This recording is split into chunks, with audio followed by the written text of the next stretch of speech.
Hello दोस्तों, आप लोग कैसे हैं? बढ़िया होंगे। मैं उत्तम कुमार आप सभी के लिए लेकर आया हूँ हिंदी वर्णमाला की संपूर्ण वीडियो। वर्णमाला से एक भी क्वेश्चन यहाँ से बाहर नहीं आएगा। यूपी, यूपीएसआई, केवीएस, प्रवक्ता इत्यादि में यह क्वेश्चन पूछे गए हैं।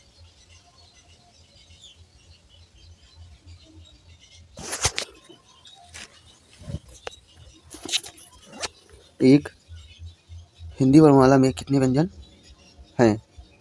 इसका आंसर हो जाएगा बी 33। 2, हिंदी भाषा में कुल व्यंजन हैं?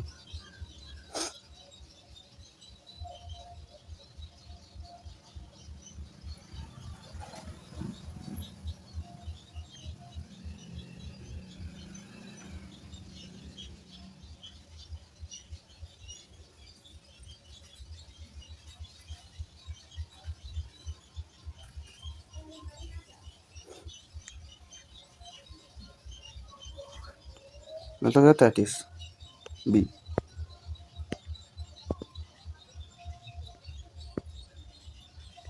3, हिंदी वर्णमाला में व्यंजनों की संख्या है? Answer C 33।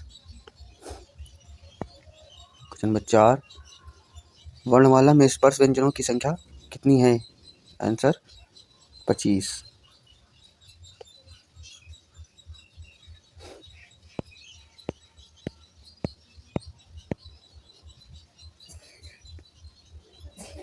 भाषा की सार्थक लघुत्तम इकाई किसे माना जाता है?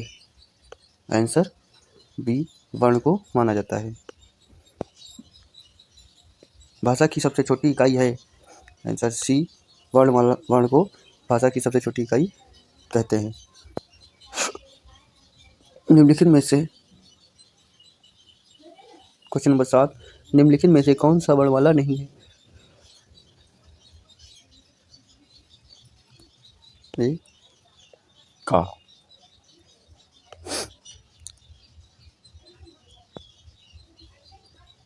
क्वेश्चन नंबर 8, हिंदी भाषा में स्वर। क्वेश्चन नंबर 8, हिंदी भाषा में कितने स्वर हैं? तो आंसर हो जाएगा बी 11।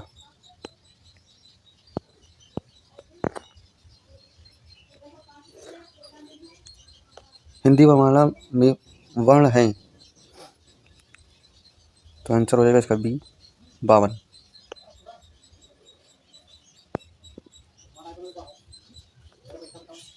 वर्ण के प्रकार होते हैं? आंसर हो जाएगा इसका बी स्वर, व्यंजन और अयोगवाह। नंबर 11, व्यंजन और स्वर के संयुक्त रूप को कहा जाता है या क्या कहते हैं?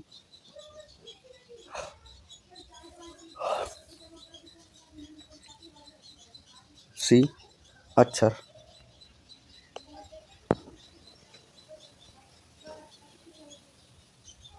क्वेश्चन नंबर 12, वर्णमाला किसे कहते हैं?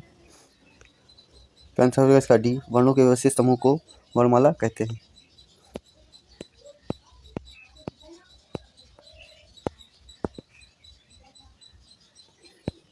वर्णों के समुदाय को क्या कहते हैं?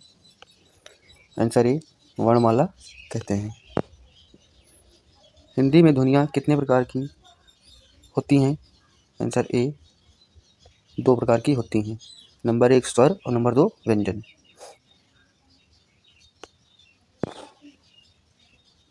एक से अधिक वर्णों के मेल को क्या कहते हैं? ए अक्षर कहते हैं। ए हो जाएगा, इसको अक्षर कहते हैं। लिप चिन्हों के क्रमबद्ध समूह को क्या कहते हैं? आंसर डी वर्णमाला कहते हैं।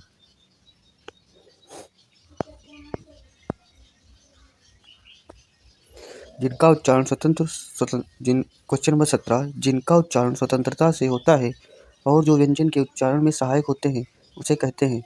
बी क्या कहते हैं? स्वर कहते हैं।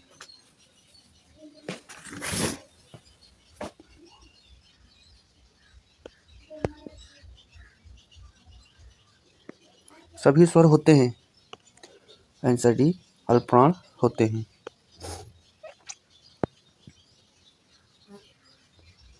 हिंदी भाषा में हास्य स्वरों की संख्या कितनी है? तो आंसर हो जाए इसका बी, 4 होती हैं। कौन कौन से होते हैं? आ, ई, उ और ऋषि।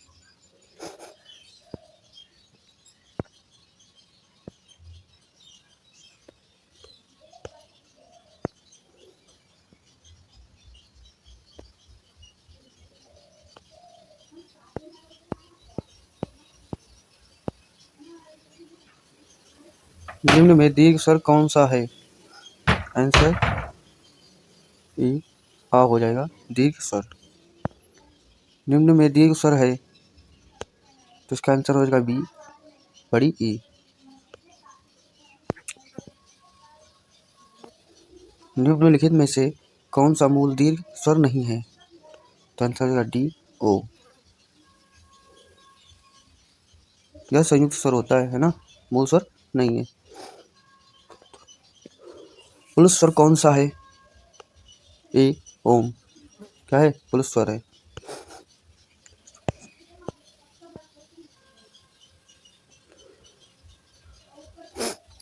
किस स्वर के उच्चारण में दीर्घ स्वर से भी अधिक समय लगता है? आंसर डी, पुलिस स्वर को उच्चारण में। जिन स्वरों के उच्चारण में 2 मात्राओं से अधिक समय लगे वे कहलाते हैं, क्या कहलाते हैं? बी, पुलिस स्वर कहलाते हैं, है ना।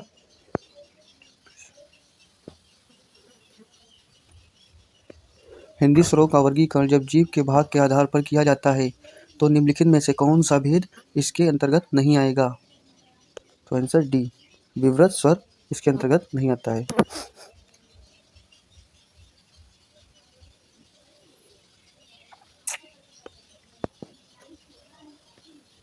मध्य स्वर कहते हैं, आंसर होगा डी, आ और को।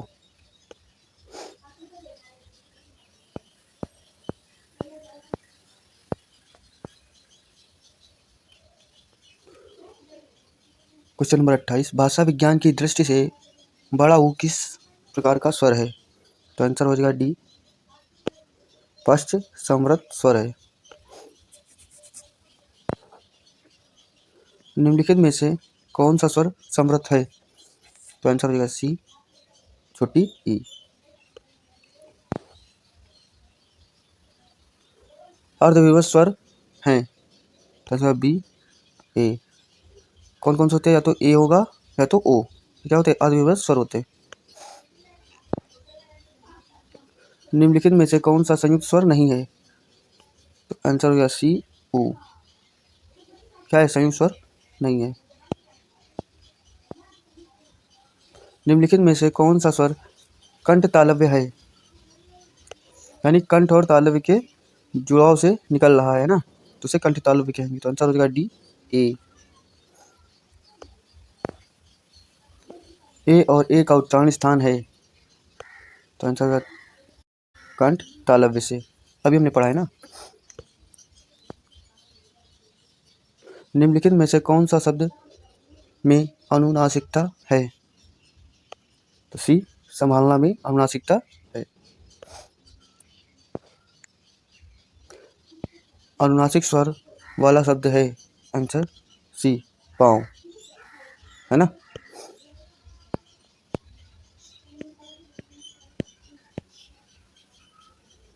कौन से शब्द में अनुनासिक है? तो आंसर होगा सी, कटीला में। स्वरों के उच्चारण में लगने वाले समय को कहते हैं? ए, मात्रा कहते हैं।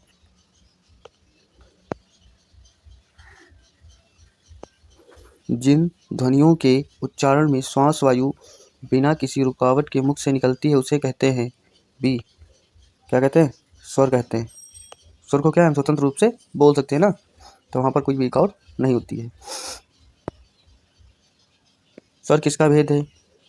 आंसर सी, वर्ण का भेद है। मात्रा स्वर को क्या कहते हैं? तो आंसर होगा सी, नहीं सॉरी, मात्रा स्वर को क्या कहते हैं? तो आंसर हो जाएगा बी, समरूप या ग्रेफिंग कहते हैं, है ना। ओ औ किस प्रकार के वर्ण हैं? तो आंसर होगा डी, कंठोष्ठ वर्ण है। किस वर्ण का उच्चारण स्थान कंठ तालु है? तो आंसर होगा डी, ए का।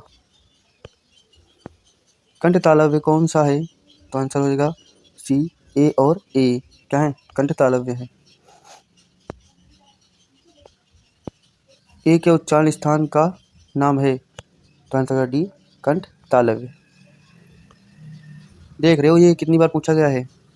2016 में पूछा गया है, 2016 फर्स्ट शिफ्ट में, यूपीएसएससी।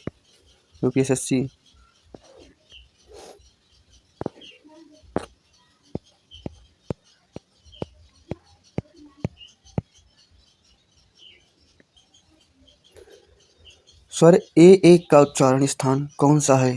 तो आंसर होगा सी, कंठ तालव्य। मात्रा के आधार पर स्वर कितने प्रकार के होते हैं? तो आंसर होगा बी, 3 प्रकार के होते हैं। वर्ण तालिका के अनुसार ह्रस्व दीर्घ और प्लुत स्वर क्या है? तो आंसर ए क्या है? स्वर है। जिनकी ध्वनि केवल मुख से निकलती है वे हैं? डी, निर्नुसासिक। जिनकी ध्वनि केवल मुख से निकलती है वे कहलाते हैं निर्नुनासिक स्वर कहलाते हैं। निर्नुनासिक स्वर ये होते हैं, देख लो एक बार।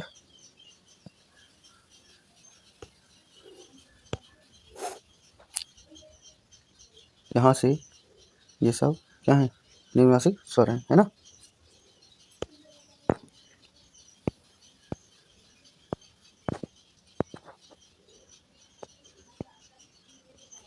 स्वर ध्वनि के प्रकार हैं। आंसर होगा डी, नंबर 1 दीर्घ, नंबर 2 प्लुत, नंबर 3 ह्रस्व, तो उपयुक्त तीनों हो जाएंगे ना। स्वर ध्वनि के ये प्रकार हैं ना। हिंदी की अग्र अवृत्ताकार समृद्ध ध्वनि है? तो आंसर हो जाएगा बी, छोटी ई।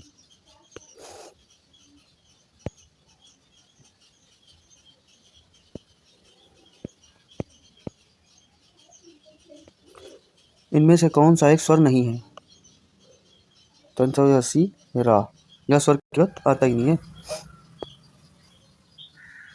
उच्चारण स्थान की दृष्टि से हिंदी के आ और आ स्वर हैं? तो आंसर होगा डी, कंठ से उत्पन्न होते हैं ना।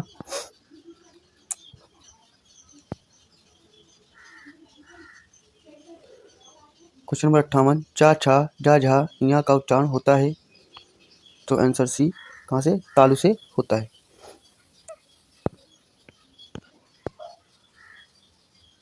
निम्नलिखित व्यंजनों में से कौन से व्यंजन का उच्चारण तालु से होता है? तो अभी हमने पढ़ा है चा, छा, जा, झा, यहाँ, तो यहाँ पर हो जाएगा छा। आंसर सी हो जाएगा, है ना। 60, सा का उच्चारण स्थान है? तो आंसर हो जाएगा बी, तालु से। सा ध्वनि का उच्चारण स्थान क्या है? तो आंसर होगा सी, तालु से। निम्न में से तालव्य ध्वनि है? तो आंसर होगा सी, सा। क्या है? तालव्य ध्वनि है। हिंदी की स्वाध्वनि है? तो अभी हमने पढ़ा है बी हो जाएगा इसका, तालव्य ध्वनि। रा का उच्चारण स्थान होता है? आंसर सी, मूर्धन्य में होता है। टा वर्ग का उच्चारण स्थान है? तो आंसर ए, आंसर सी, मूर्धा। 71, हिंदी की मूर्धन्य ध्वनियाँ हैं? तो आंसर होगा टाठा, डाढ़ा, अड़ा। क्या है? मूर्धन्य ध्वनियाँ हैं। तो आंसर होगा इसमें बी।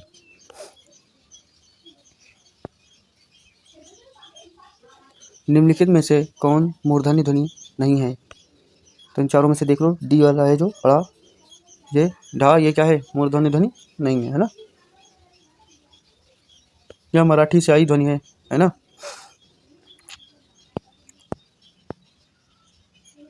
टा वर्ग में किस प्रकार के व्यंजन हैं? तो आंसर सी, मूर्धन्य व्यंजन हैं।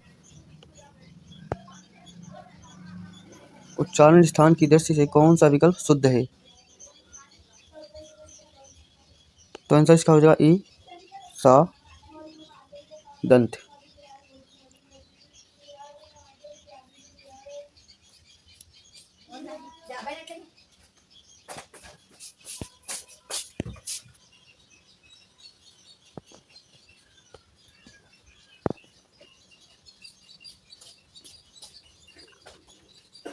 कितना बजेगा? कितना बजेगा?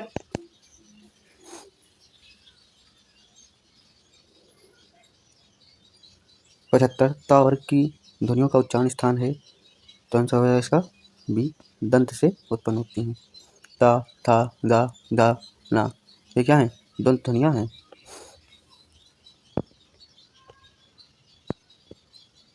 था किस वर्ग का व्यंजन है? तो ता था दा धा ना, या क्या है? दंत व्यंजन है। ता का उच्चारण होता है, तो आंसर हो जाएगा डी मूर्ध। आंसर हो जाएगा डी दंत से। बिहार पुलिस कांड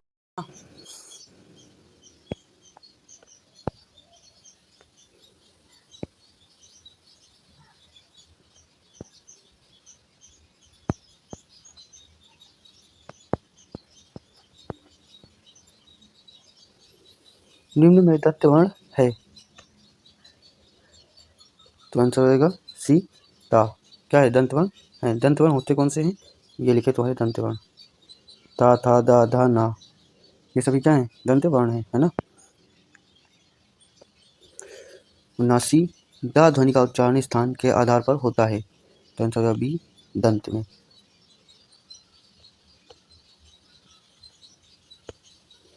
80 निम्न में से दंत ध्वनि है। तो आंसर होगा सी ला। ला सा इसी प्रकार की ध्वनियाँ होती हैं ना, जो ता वर्ग के अंतर्गत आती हैं।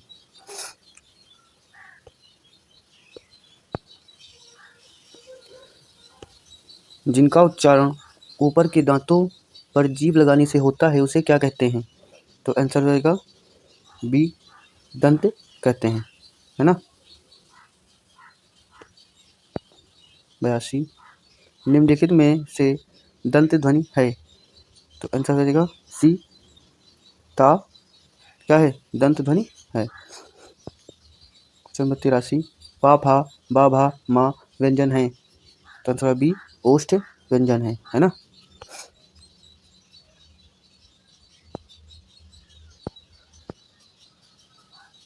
निम्न में से ओष्ठ वर्ण कौन सा है? तो आंसर हो जाएगा डी छोटी ई। क्या है? ओष्ठ वर्ण है।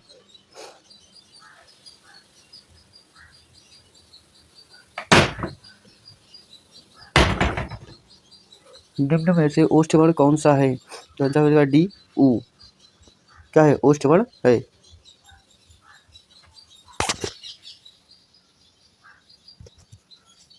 जो ऊंट से बोले जाए ना, जिनको बोलने में किसकी सहायता हो? ऊंट की, तो उसे क्या कहते हैं? ओष्ठ, है ना। हिंदी की ओष्ठ व्यंजन ध्वनि है। तो आंसर हो जाएगा सी भा। क्या है? ओष्ठ व्यंजन ध्वनि है। निम्नलिखित में से ओष्ठ ध्वनि नहीं है। तो आंसर होगा ए चा ओष्ठ ध्वनि नहीं है। चा कैसी है? चा तालव्य ध्वनि है ना, ना कि ओष्ठ की, है ना। हिंदी की बा ध्वनि है। तो बा ध्वनि किसकी है? बी ओष्ठ की ध्वनि है। निम्नलिखित में से कौन सा अंतस्थ व्यंजन है? तो आंसर होगा ए ला। होते कौन से हैं? या रा लावा, है ना, चार ही होते हैं।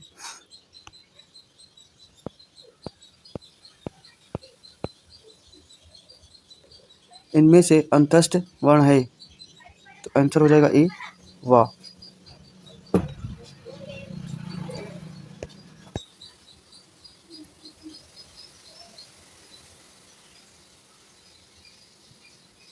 इनमें से अंतस्थ वर्ण है। तो आंसर हो जाएगा ए वा। 90 इनमें से कौन सी ध्वनि अंतस्थ नहीं है? बा। आंसर बी है ना। 4 ही होते हैं, या, रा, ला, बा, जो अंतस्थ व्यंजन में आते हैं, है ना। ये लिखे तुम्हारे, देख लो। निम्न में अर्ध स्वर कहलाता है, तो आंसर ए। यह क्या है? अर्ध स्वर कहलाते हैं। सही कथन चुनिए। या और वाह ध्वनियाँ अर्ध स्वर कहलाती हैं। पहला ही सही है इसमें, है ना, यही सही है।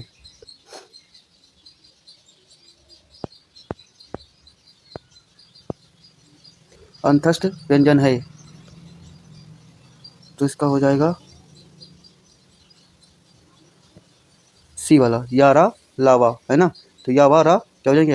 अंतस्थ व्यंजन हो जाएंगे। 94 अर्ध स्वर हैं। Answer A. या और वाह क्या है? अर्ध स्वर है। इनमें से कौन सा वर्ण स्पर्श व्यंजन नहीं है? तो आंसर हो जाएगा डी, स्पर्श व्यंजन नहीं है। यह क्या है? अंतस्थ व्यंजन है ना।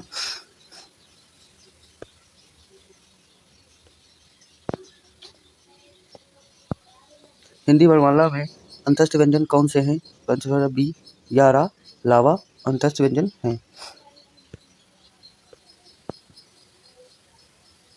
निम्न में अंतस्थ व्यंजन कौन सा है? तो आंसर हो जाएगा सी, वाह क्या है? अंतस्थ व्यंजन है।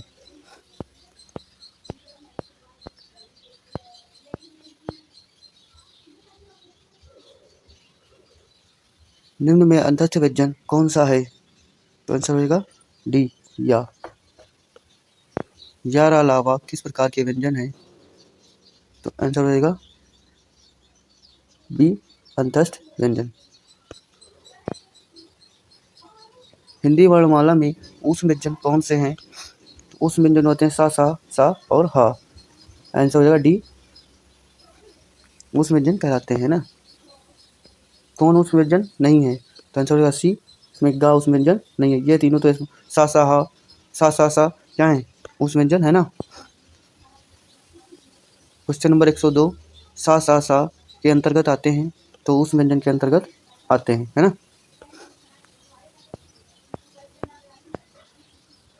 निम्नलिखित में से ऊष्म व्यंजन कौन से हैं? तो आंसर हो जाएगा सा, ये वाला सही है ना।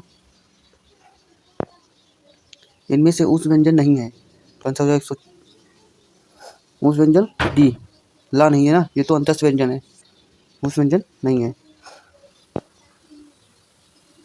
अरे ऊष्म वर्ण है, तो ऊष्म व्यंजन पूछे या ऊष्म वर्ण पूछे, बात एक ही है ना। तो इसमें भी क्या हो जाएंगे? सा बी, है ना, ऊष्म व्यंजन है, ऊष्म या वर्ण है। ऊष्म व्यंजन कौन सा है? तो हा, ला, मा, जा में तो हा हो जाएगा ना। सा और हा क्या है? ऊष्म व्यंजन है ना। तो इसमें हा हो जाएगा।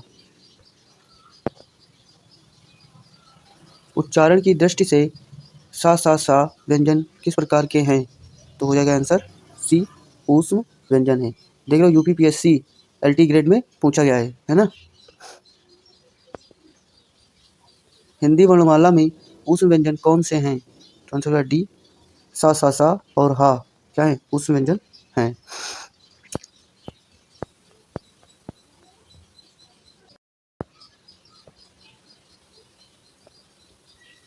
त्रा वर्ण किन वर्णों के सहयोग से बना है? तो आंसर हो जाएगा बी, ता हलंत प्लस रा, है ना। छा वर्ण किसके योग से बना है? तो आंसर हो जाएगा ए, का हलंत प्लस सा। निम्न में संयुक्त व्यंजन है, तो दूसरा क्या है? एक संयुक्त व्यंजन है जो सा प्लस रा से मिलकर बना है ना। संयुक्त व्यंजन क्या बनता है? तो क्या बनता है? जा हलंत प्लस यहाँ से बनता है। निम्नलिखित व्यंजनों में से कौन सा निम्नलिखित व्यंजनों में से कौन सा संयुक्त व्यंजन नहीं है? तो आंसर हो जाएगा बी, सा जो है वो संयुक्त व्यंजन नहीं है, ये तो ऊष्म व्यंजन है ना।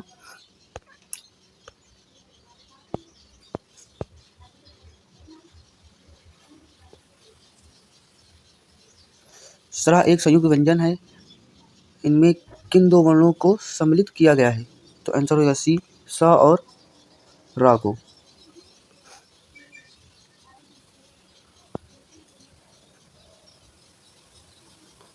दो व्यंजन जब एक साथ मिलते हैं तो क्या कहलाते हैं? तो कहलाते हैं ए, संयुक्त व्यंजन कहलाते हैं।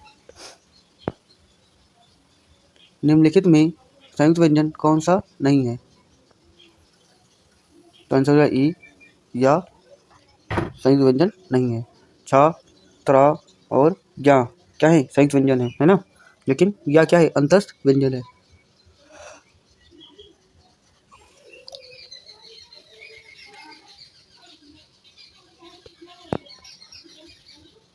निम्नलिखित में से नासिक व्यंजन नहीं है। तो आंसर होगा डी, था।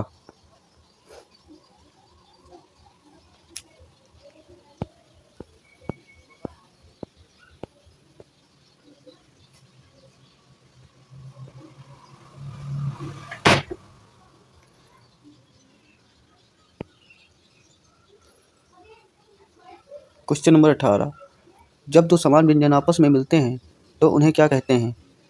तो आंसर होएगा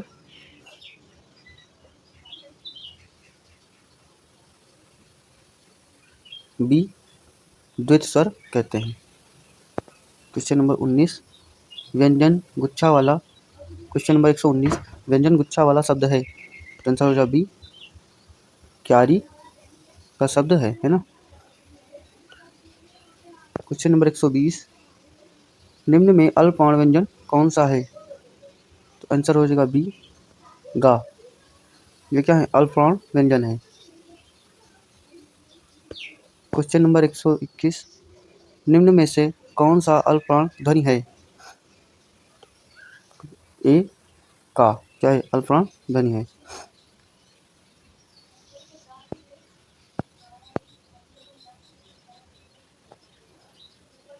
किन वर्णों के उच्चारण में कम वायु तथा कम समय लगता है?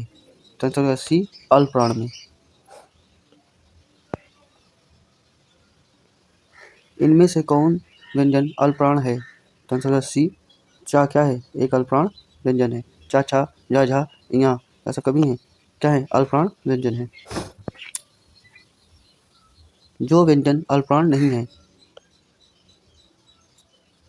तो इनमें से हो जाए ई, खा क्या है? अल्पप्राण व्यंजन नहीं है। तो 25, निम्नलिखित में से कौन सा वर्ण घोष महाप्राण है? तो आंसर डी, हा, घोष महाप्राण है।